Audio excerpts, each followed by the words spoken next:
パンデミックの影響で離れ離れになってしまった私たち。それでも文化芸術の火が消えることは決してありません。今、全世界で多くの人々が現在、そしてコロナ後の世界に目を向けてさまざまな取り組みを行っています。日本と東南アジアの作り手たち同士の交流と、そこから浮かび上がる未来の創作をめぐる対談。国際交流基金アジアセンタークロストーク。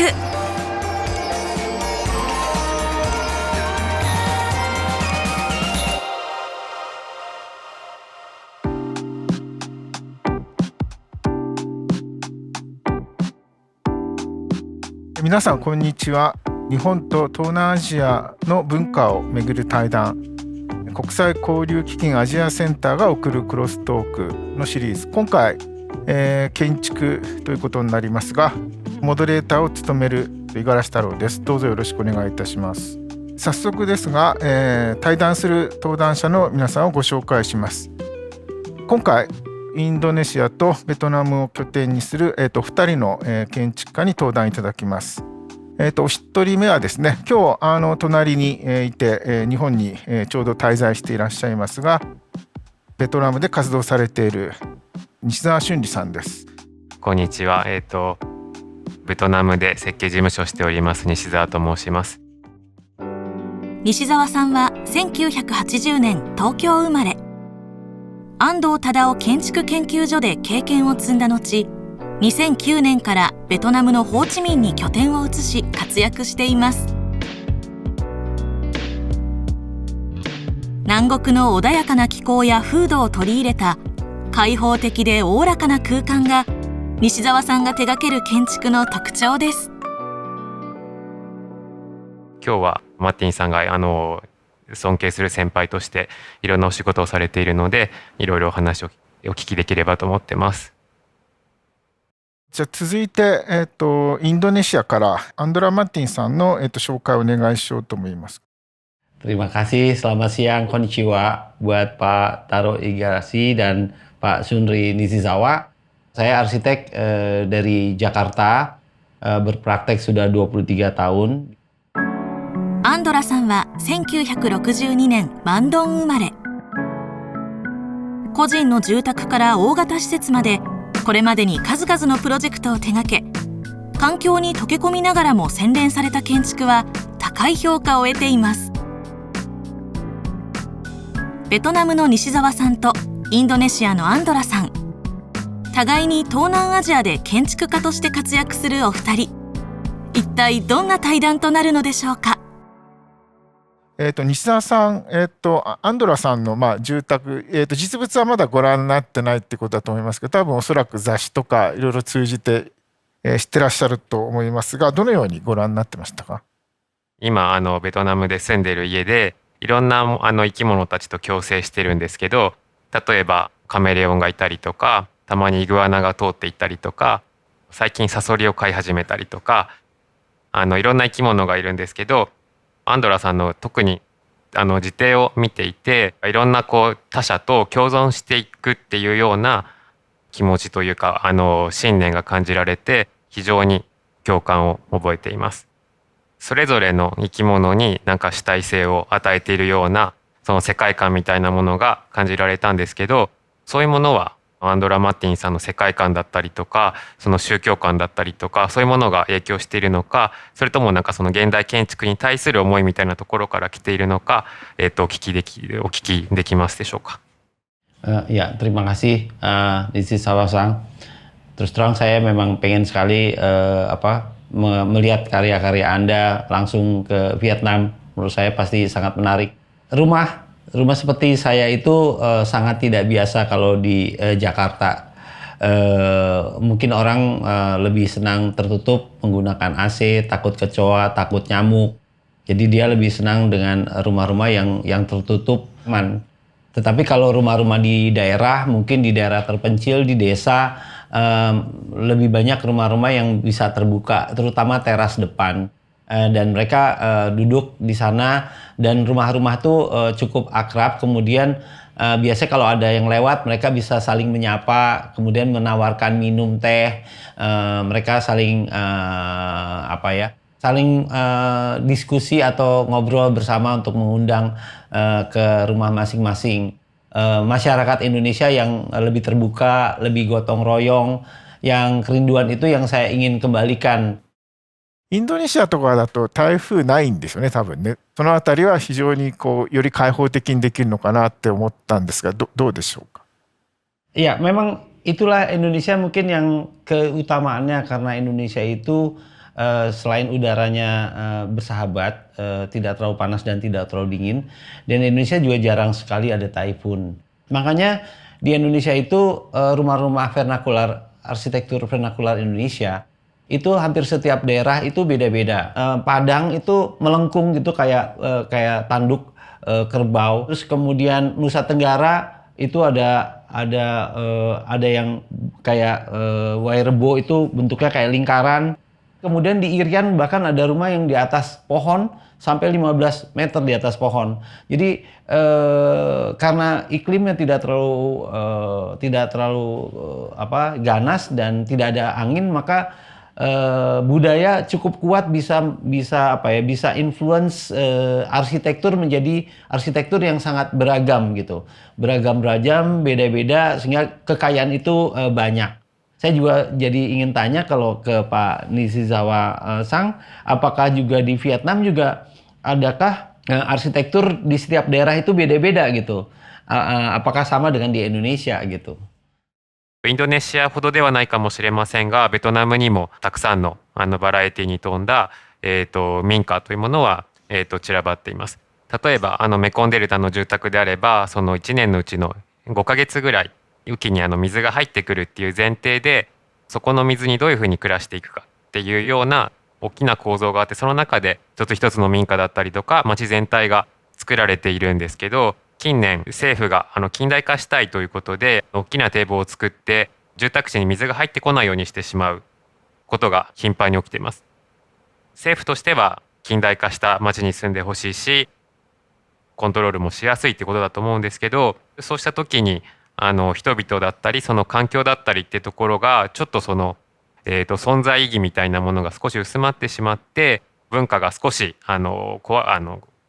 んていうのかな、消えていってしまうというか弱まってしまうんじゃないかっていう懸念があるんですが、インドネシアの場合はいかがでしょうか。 Kejadian yang sama terjadi di Indonesia. Jadi ada semacam modernisasi di suatu daerah di Timor. Dulu ada suatu pemukiman yang dengan dinding menggunakan pakai bambu, kemudian pakai bilik, sehingga kemudian atapnya juga pakai rumbia. Mereka mau modernisasi menggunakan dinding dari batu bata, kemudian juga atapnya diganti dengan atap seng. Mereka merasa itu asing, mereka ngerasa bahwa tempat tersebut tidak ada kaitan dengan soul-nya mereka, dengan culture-nya mereka, sehingga mereka pemukiman itu menjadi pemukiman yang kosong gitu loh. Saya setuju dengan Nishizawa Sang, bagaimana kebijakan pemerintah itu harus juga pendekatannya tidak secara bahwa asal modern aja, tapi juga bagaimana secara culture itu juga harus ada pendekatan. インドネシアに非常に多様な各、島を中心とした建築の文化があって、でそれを大事にすると。それがまた新しい現代の建築の作り方にもヒントになるっていうことで、でも一方で西澤さんはなんか日本で建築の勉強をして、その教育を受けてベトナムに入るっていうある意味で他者の視線というか、外から見た視線でもう一回捉え直してると思うんですけど、そのことの意味というか、どういうふうに役に立ってるかっていうのはありますか？やっぱり僕は日本から来ているので、どうしても他者というか、その外からの目線で見るということは、ある程度避けられないんですけど、ちゃんと自分自身で中に入って想像できるようにならないと本当に理解できないんだなってことに気づ気づきました。例えばハンモック一つにしてもなんかそのこうハンモックが揺れているっていうことがなんかこうゆりかごみたいにこう気持ちよく寝るために揺れてるのかなと思ってたんですけど、すごく暑い日にハンモックに乗ってみたらハンモックに乗って揺れると風のない日でも風を感じる。だからそのこう重力を風に変換して自分が揺れることで風をこう作ってそこで涼しく感じるみたいなことが分かったりとかして、自分自身で中に入ってその一部になるようにリサーチをしたりとか設計をしたりとかしていきたいなというふうに思っています。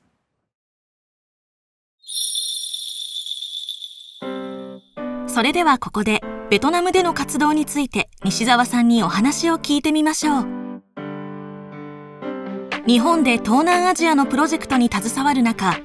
生き生きと暮らす人々に惹かれベトナムへの移住を決めた西澤さん。そこで感じたのは日本とは異なる人と暮らしの関係性でした。ベトナムの人の場合は人と人もすごく距離が近いし、人と物もすごく距離が近い。自分のこう住まいとか他人のこともそのこうどんどんこう世界をかけて自分が心地いいというふうに変えていこうとする。例えば僕たちが設計した建物があって完成してで1ヶ月後とかにその行ってみると違う部屋ができてるとか全然違う色になってるとか、そういう感じで、しかもそれを誇らしげに見せてくれるみたいな感じですね。初めは戸惑ったんですけど、なんかすごく彼らは自信に満ちていて、その自分の生きる環境というのは自分で作れるんだとか、なんかすごく自由でいいなというふうな考え方に途中で変わりました。ベトナムの暮らしを身をもって知る中で、住むということの奥深さを感じた西澤さん。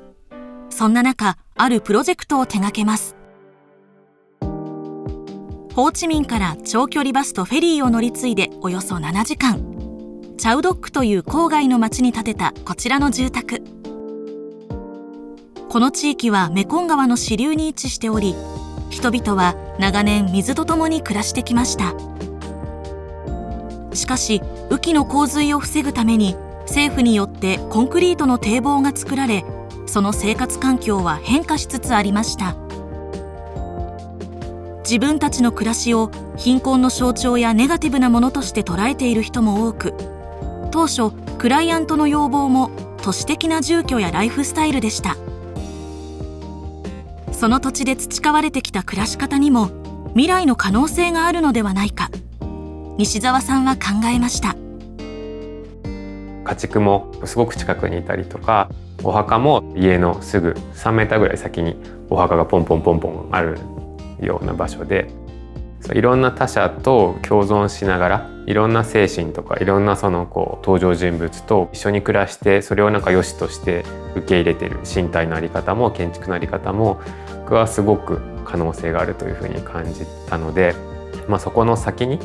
新しいその機能をちゃんと満たせば、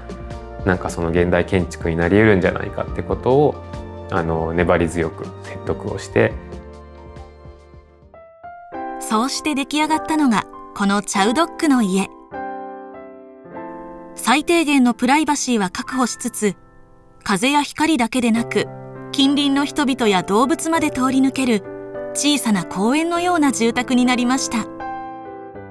建築がすごく面白いと思うのは、住むだけでもなくそこに作り手として参加できるってことなんですね。その自分の関与してきたものと関与できるものっていうものがどんどん街に広がっていくっていうところがあって、そういうのが建築の魅力ですし、そうですね、そういうのをいろんな街でやってみたいっていうのがあります。ここで西澤さん、アンドラさんに相談したいことがあるようです。その文化、地域の文化を知れば知るほど、自分のプロジェクトにどういうふうに反映していくべきなのか迷うことがよくあるんですが、アンドラさんはどういうふうにされているかお聞きしたいです。Waktu kami mendesain Airport Banyuwangi. Banyuwangi sebuah kota di Jawa Timur, kabupaten, dan di Banyuwangi itu ada suku terkenal namanya suku Osing. Kemudian saya riset bangunan suku Osing, saya lihat formnya, kemudian bagaimana saya mentwistnya menjadi lebih modern. Desainnya sendiri saya rubah yang tadinya mungkin biasanya suku Osing itu atapnya kayak cuma satu puncak, saya menjadi 2 dan 3, di mana 2 itu adalah tempat kita akan berangkat dan 3 itu kalau kita datang dari luar. Kemudian bahan pun juga kalau biasanya kan pakai genteng, saya ganti pakai kayu. Kemudian sehingga masih kelihatan kalau orang datang, oh ini Banyuwangi, tapi ini Banyuwangi yang beda. Ini Banyuwangi yang sekarang, Banyuwangi yang memang sudah baru, tetapi spiritnya masih terasa ini di Banyuwangi. Tetapi nomor 1 balik lagi mungkin buat saya tetap aja program ruang itu akan harus benar. Kemudian yang kedua, bangunan itu harus berfungsi dengan baik. なるほど。ということは、それぞれのプロジェクトの意味だったりとか、政治的な状況だったりとか、必要性とか機能みたいなことを一つ一つ丁寧に組み合わせていくと、おのずと新しい現代的な文脈に沿った建築ができるというようなことですよね。Iya, kira-kira demikian. Saya juga boleh menanya sedikit ke Nishizawa-san. Ini ada saya melihat beberapa proyek di mungkin yang saya tertarik ada beberapa yang skeleton atau rangka-rangka yang cukup dominan yang dibuat oleh Nishi-san. Apakah memang inspirasi itu adanya dari bagaimana warga atau masyarakat Vietnam membuat skeleton itu, kemudian inspirasi itu dimodernkan, atau ada cerita lain di balik yang bisa diceritakan tentang 2 proyek tersebut? アンドラさんが気になったのはこちらの建築。子供のためのレストランとして設計されたこの建物は、はしごのような骨組みが印象的な作りになっています。そちらの方はチャウドックで学んだことなんですが、その身体とその道具的なその躯体であっても道具のようにどんどん増殖したりとか、高さを変えたりとかすることができるっていうような街全体の楽しさみたいなものに影響を受けて、はしごのレストランは子どものためのレストランなんですけど、子どもがいろんなところにハンモックをかけたりとか遊具を自分で設置できるような身体の感覚がレストラン全体に伸びていくような意識でその建物は作りました。Ya, saya rasa ini sangat menarik buat saya. Ini menunjukkan bahwa bagaimana local wisdom itu membuat banyak sekali inspirasi buat kita, sehingga di setiap tempat tentunya berbeda-beda di seluruh dunia, dan bagaimana di arsitektur kita bisa bertumbuh menjadi modern tanpa kehilangan ruh dari tempat-tempat tersebut. Demikian mungkin tambahan saya. ちょっとモダニズムとの関係でアンドラ・マーティンさんにお聞きしたかったんですけども、アンドラ・マーティンさんの作品、あるいはインドネシアでいくつか見た現代建築を見て、モダニズムをもともと考えていたヨーロッパの人とは全然なんか違う方向性で新しい意味を獲得しているような感じがしたんですけども、アンドラ・マーティンさんはモダニズムに対してどういうふうに吸収し、自分の中でまたそれを展開されていったっていう考えられてますか? Modernisme menurut saya dari Eropa itu memang sangat kuat pengaruhnya, tetapi yang kita harus adjust adalah bagaimana kita adjust dengan iklim, yang kedua dengan culture. Nah, bagaimana kita memanfaatkan potensi-potensi lokal, memanfaatkan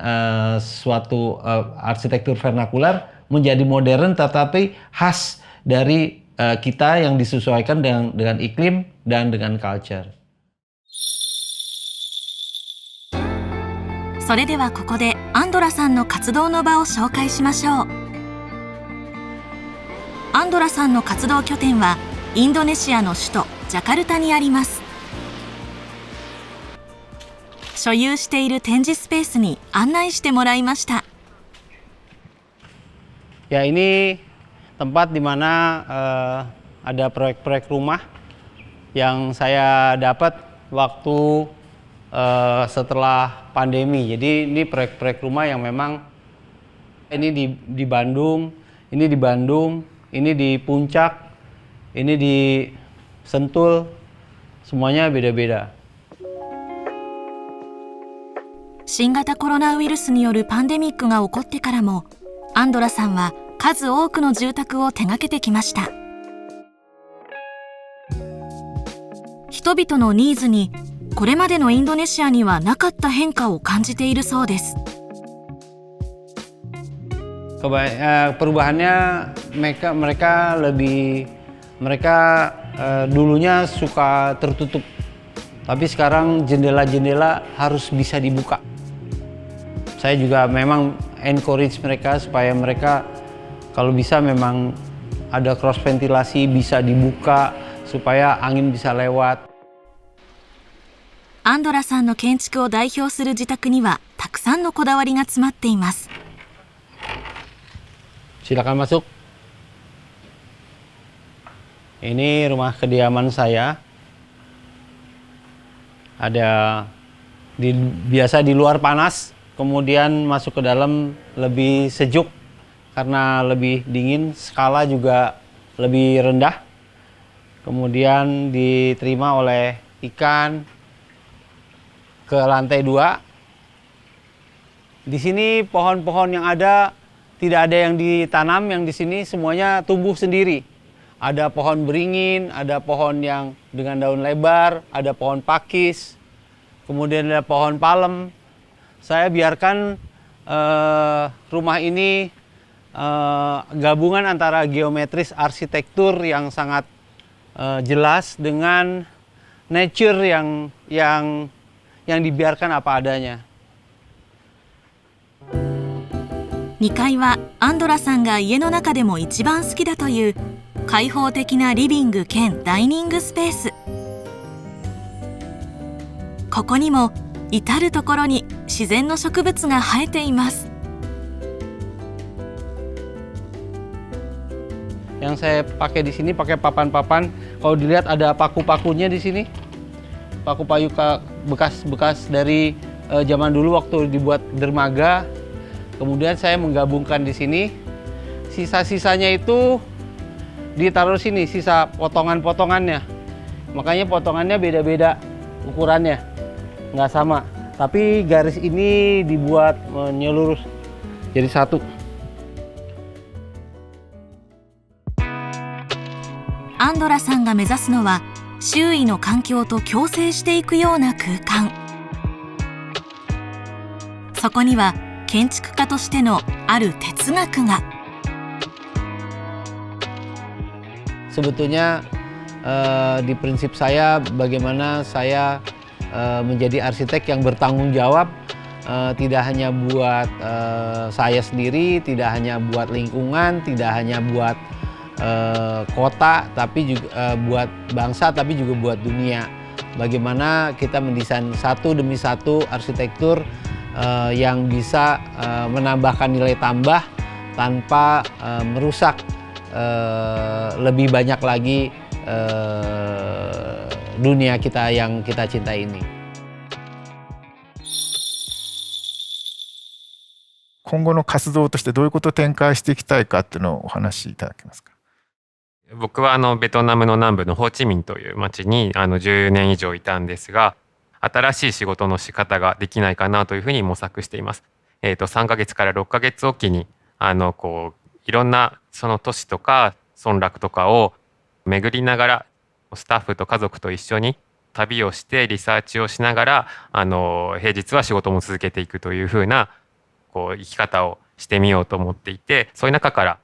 東南アジアでしか生まれないような新しい建築を探していければいいなと思っています。Saya rasa saya ingin research begini, saya sebetulnya punya obsesi atau yang belum pernah kesampaian adalah membuat satu museum yang baik, karena saya suka selalu iri kalau saya ke Jepang, saya ke Eropa, saya selalu lihat museum yang bagus, galeri yang bagus, tapi di Indonesia hampir tidak ada. Dan saya mencoba juga menerobos ke masing-masing daerah untuk juga mempelajari arsitektur di daerah tersebut dan bagaimana memperkaya arsitektur daerah tersebut menjadi arsitektur Indonesia yang baru yang khas di daerah tersebut. じゃあ最後簡単に今日の、2人対談していただいて感想をそれぞれ、述べていただこうかと思います。アンドラさんの話を聞いていると、その身体感覚みたいなことをすごい大事にされているなというふうに感じていて、モダニズムのその近代的な材料とかコンストラクションのメソッドは使うかもしれないけど、あくまで判断するのは自分の身体の快適さだったりとか、そういうところを大切にされているところが現代的な次の可能性に開かれているのかなというふうに感じました。機会があれば旅の途中にインドネシアにもぜひ立ち寄っていろんな建築を体験したいというふうに思いました。ありがとうございました。Bahwa kita perlu membuat bahwa arsitektur kita tidak uniform, bahwa kita masing-masing punya khas, apa itu di Indonesia atau di Vietnam atau di Jepang, tetapi dengan akulturasi, dengan penggabungan modernisme, penggabungan akulturasi macam-macam, itu adalah yang membuat kita menjadi lebih kaya. Suatu saat justru mengunjungi tidak hanya ke Jepang tapi juga ke Vietnam lagi, karena saya pernah ke Vietnam, tapi kali ini tentunya saya ingin bertemu dan ingin merasakan juga karya-karya Nishizawaさん。なかなか建築の方では、東南アジアの現代建築で何が起きているかってことは実はあんまり情報がそんなに出ていなくて、今日ここで話されたこと自体結構実は貴重な情報になったなと思いました。今日はありがとうございました。ありがとうございました。